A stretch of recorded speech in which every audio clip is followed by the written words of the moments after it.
Over the past couple of years, on occasion, people have asked me about my meditation practice, and I thought it might be a good idea to outline what I'm doing in this forum. First of all, like many other people, I struggle to get a meditation practice that fits into my daily routine. Why? Because I don't really have a daily routine. My work day is fairly irregular. So sometimes I get up early, sometimes I go to bed early, sometimes I get up late, I go to bed late. It shifts all the time. Plus, my working hours aren't really fixed in the day. Sometimes I start working at 8, and then I have days that I don't work at all. So it's very difficult to actually pinpoint a moment in the day where I can say, every single day at this time, I'm doing this thing. So my practice is more ad hoc. And I think that's as valid as a regular practice, as long as I get the necessary effect out of my meditation. What effect is that? For me, it's a sense of calm. It is a sense of being taken to a place where conscious thought wouldn't take me.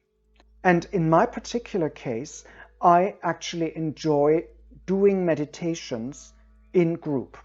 And that doesn't have to be a physical group where we meet together in one room, but lately I've been doing a lot of meditations on Zoom.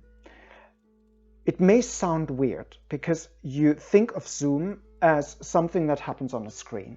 But interestingly, in terms of meditation, that often involves lying down or sitting in a comfortable position and closing your eyes. So you're not actually looking at the screen, but what has changed is that A, I'm aware that there are other people doing the same thing at the same time, and B, there is a sense of this time is reserved for a meditation.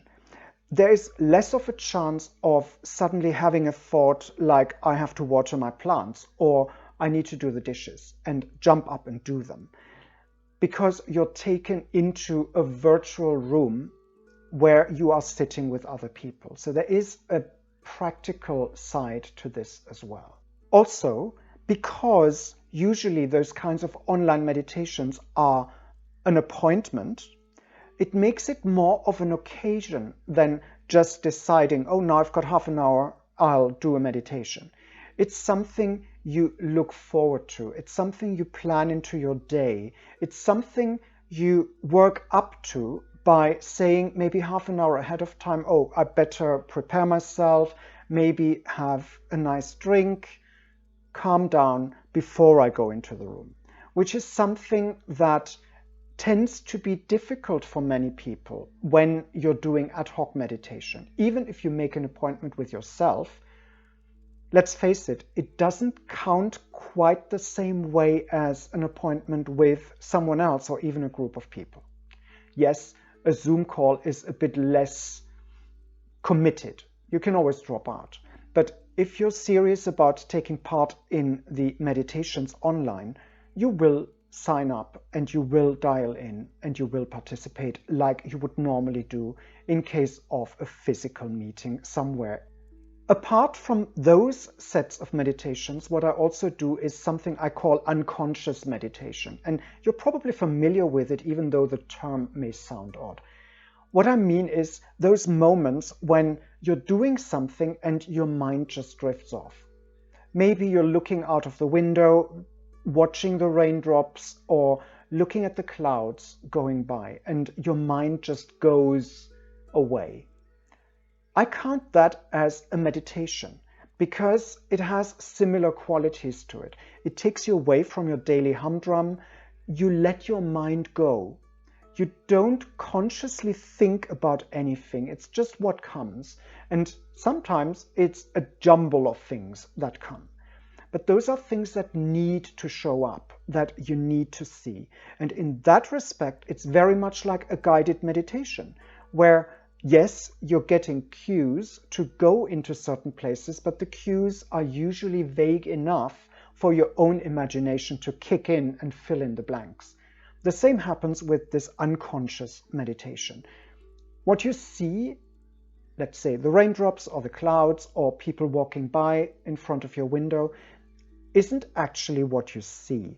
It just makes your mind go in certain directions and bring up things that were kind of forgotten or you were never aware of, or things that at this point you need to take care of, or you need to see and you need to be aware of. This unconscious meditation is really stirred by an element that I would call a hypnotic element. It's the regularity of the raindrops. It's the slowness of the clouds moving past. Maybe the erratic nature of the people who walk in front of your house. All of this can work in a very similar way to a repetitive pattern, or the clock on a chain that a hypnotist wiggles in front of your eyes. It's all about the mind that is allowing itself to let go and to react to the unconscious. And if that isn't a meditation, I don't know what is. I'm looking forward to seeing you again next time, but in the meantime, give those meditations a go and let me know in the comments what you think and if you had any success.